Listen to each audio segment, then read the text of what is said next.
Meus caros irmãos, em Cristo e em Maria, a minha saudação fraterna de paz e alegria. Na década de 80, quando imperava na Igreja do Brasil e da América Latina a teologia da libertação, com os seus sofismas, com os seus planos, com os seus projetos, nós imaginávamos que seria algo muito bom, sobretudo para a Igreja na América Latina, muitas vezes tão desprestigiada pelo Vaticano. Então, a teologia da libertação soava aos nossos ouvidos com uma esperança profética, e essa era a expressão usada. Depois, com a evolução das teses de Leonardo Boff, as coisas foram ficando complicadas, porque ao falar do poder temporal da igreja, ele começou a insinuar que esse poder temporal não existe e não era necessário. Então surgiu uma expressão que na época era até benfazeja: a igreja se fez povo. Mas o Vaticano começou a entender que esse movimento da teologia da libertação estava tirando o sagrado e misturando com o profano, né? As coisas estavam sem rédeas. Havia uma politização muito grande da teologia, um aspecto doutrinário político muito forte. E ao chegar na década de 90, nós percebemos então uma posição da igreja bastante rígida com relação à teologia da libertação, e ela começou então a ser ponto de reflexão para a cúpula da igreja, né? Sobretudo os cardeais. Hoje em dia, passados quase 40 anos, nós vemos como que os estragos causados pela teologia da libertação na forma de pensar a igreja, na forma de celebrar, na forma de proclamar o evangelho, na própria catequese, deixou assim rasgos muito profundos, em algumas situações desbancando o papel que a igreja possuía até então. E hoje a teologia da libertação, ela soa como uma experiência negativa, porque disseminou, como na parábola, o joio no meio do trigal. O comportamento da vida religiosa mudou, a secularização do clero, a secularização dos religiosos, a perca de identidade, de carismas, de congregações, o surgimento de vertentes morais bastante graves e tantas outras coisas que nós passaríamos o dia inteiro a falar sobre isso. Mas o que eu queria dizer é que naquela época eu já tinha medo de uma coisa que era assim: chegará um tempo que cada pessoa vai ser igreja por si mesma. Chegará um tempo que a unidade na igreja não existirá mais, porque uma diocese pensa de um jeito, outra diocese pensa de outro, aquela diocese celebra de um jeito, aquele movimento se pronuncia assim, e hoje está aí, os movimentos antipapais, as comunidades antipapais, as congregações antipapais. Então nós estamos vivendo um momento muito delicado da fé católica, que é claro, sabemos, as portas do inferno não irão prevalecer, contra ela é promessa e pronto, mas hoje nós estamos vivendo uma espécie de cada um viva a sua fé. Cada um vive o seu catolicismo da melhor maneira que for possível. Porque não há unidade. Porque as pessoas estão se matando nas paróquias. Porque as comunidades estão se matando para atingir o apogeu das mídias. Porque uma onda muito grande de padres artistas, freiras artistas, meu Deus, quando se pensou uma coisa dessa? Quando no passado, na década de 70, nós vimos um grupo de freira cantando nos Estados Unidos, Dominique, Nick, era uma coisa muito interessante. Padre Zezinho, até então não era uma celebridade, e trabalhava de modo simples nas suas canções. Padre Hilara, Dom Valdeci Navarro, a própria irmã Miriam Collin nunca fez palco para si. Então hoje a situação da igreja é preocupante, porque é como se o Santo Padre tivesse perdido o controle e os bispos tivessem perdido o controle. Repito, é como se. Hoje existe uma onda muito grande de perseguição, o poder temporal oprimindo leigos, religiosos, sacerdotes, mandando como carrascos, como pessoas que detêm o poder. Nós vemos hoje seminaristas querendo impor sua vontade como se fossem clérigos, como se fossem monsenhores ou bispos. Já como seminaristas, não sabendo sequer se ficam, não sabendo sequer se são aprovados para o diaconato, mas com postura de poder temporal nas paróquias, na catequese, na liderança. Então o que acontece? O povo se afasta. O povo vai viver um catolicismo particular. O povo prefere ir para a missa e acabou. Ir para uma adoração eucarística e está bom. Ir adorar o Santíssimo e está bom. E isso é preocupante, quando nós deveríamos estar empenhados numa comunhão cada vez maior. Quando os nossos bispos deveriam estar muito preocupados com a comunhão entre os fiéis. Mas não. O poder clerical domina, arrasa, humilha, degreda, isola, segrega, põe fim, mata, expolia, processa. Então nós estamos vivendo um momento muito delicado, meus irmãos, da história da igreja. Porém, nós somos chamados a acreditar que ela é obra imortal de Jesus na história. Nós somos chamados a acreditar que ela perdurará, apesar de alguns ilustres representantes constituírem a sua vergonha mundial. A nossa oração pelo Papa não pode ser uma intercessão meramente devocional. Precisa ser uma devoção que se empenha, que se preocupa, que toma conhecimento dos fatos, que toma conhecimento dos planos que estão sendo organizados contra o Santo Padre no mundo, sobretudo na América Latina e no Brasil.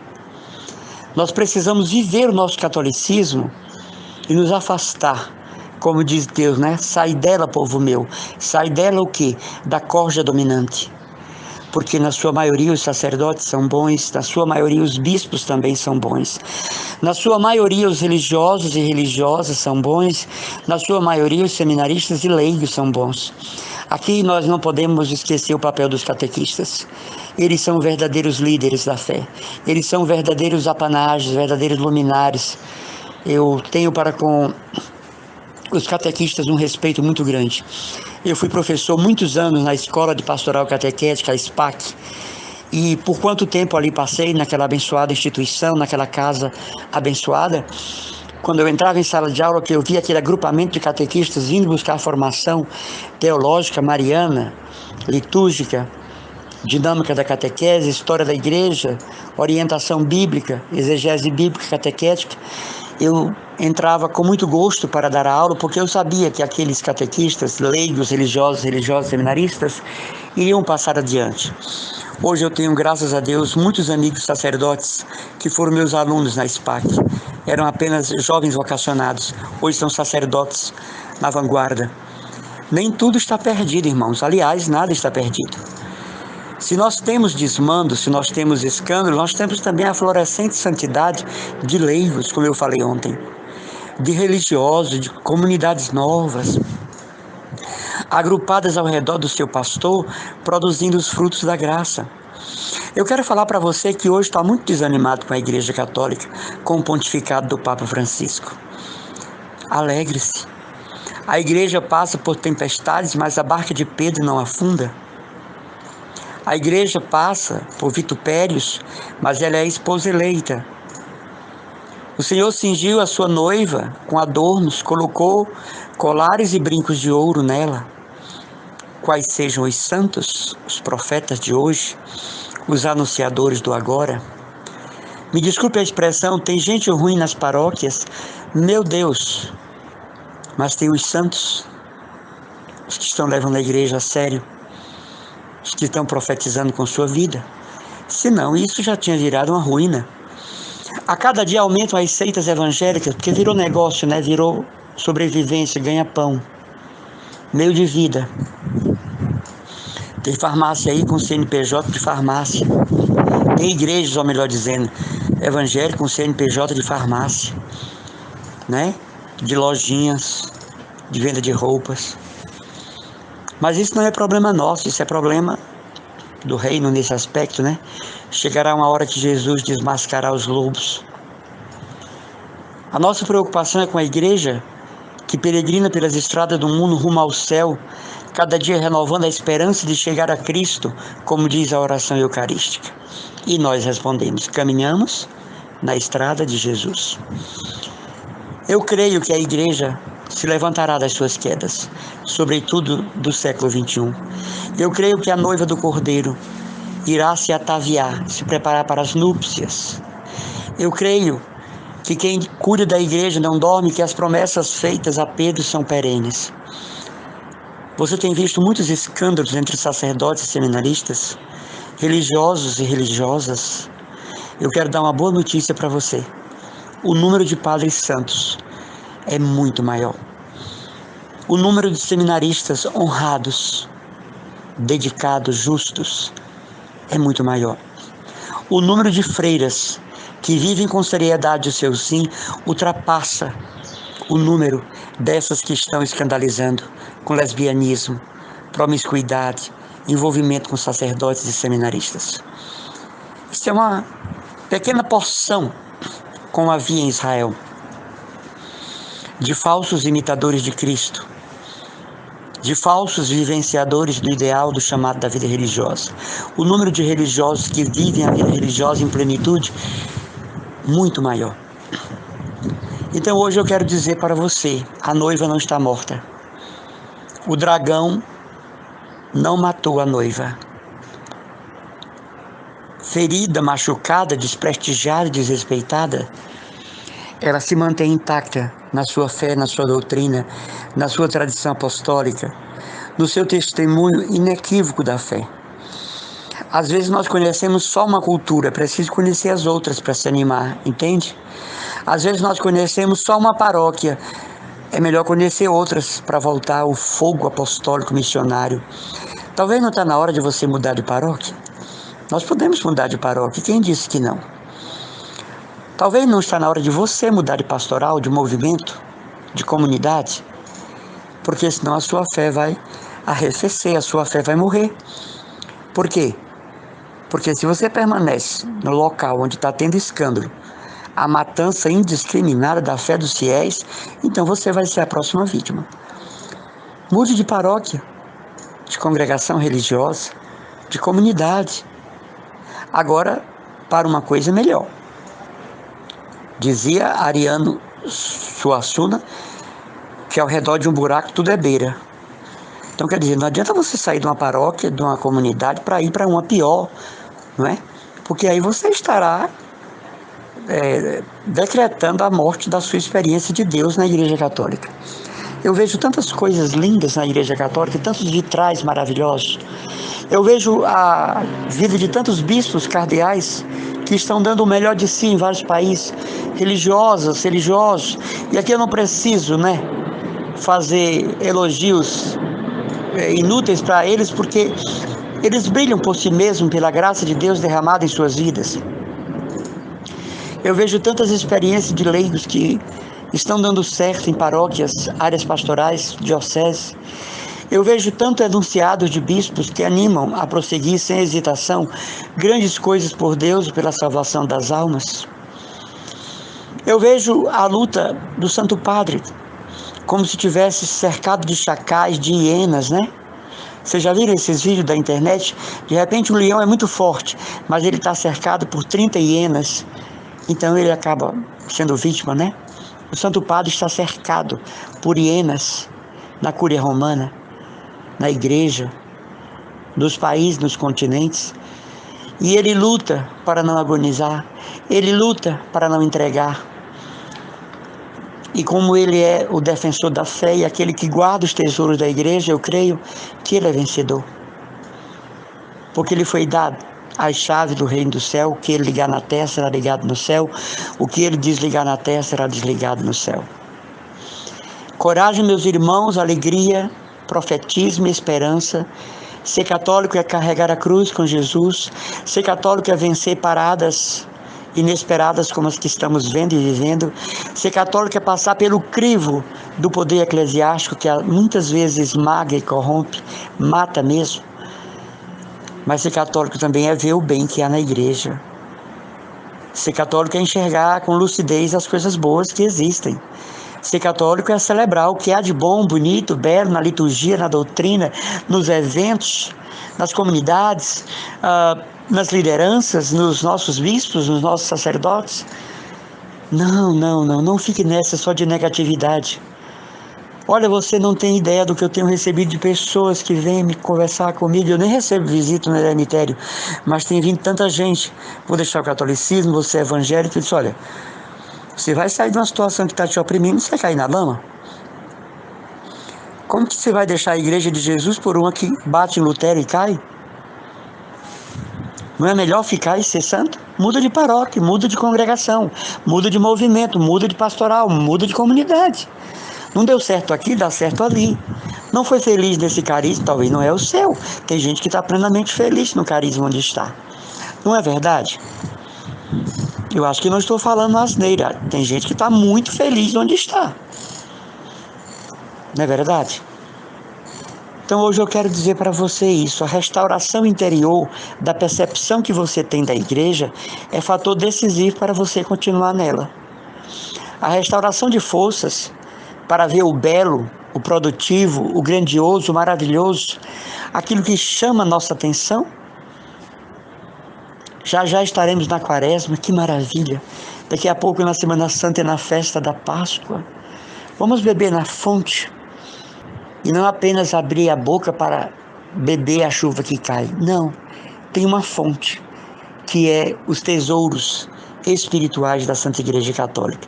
A minha palavra hoje é de ânimo. Recorde-se da grandeza do seu ser batizado. Recorde-se da primazia da sua crisma.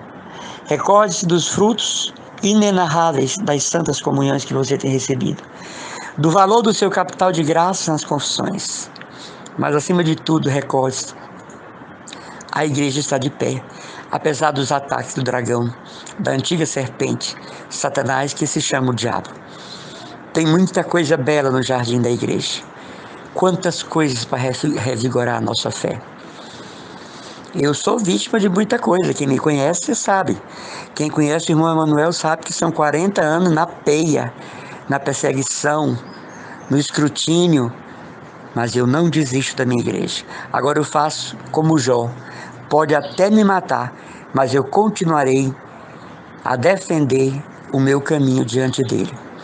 Eu não posso deixar a igreja por causa de um padre, de uma freira, de um leigo que me perseguiu.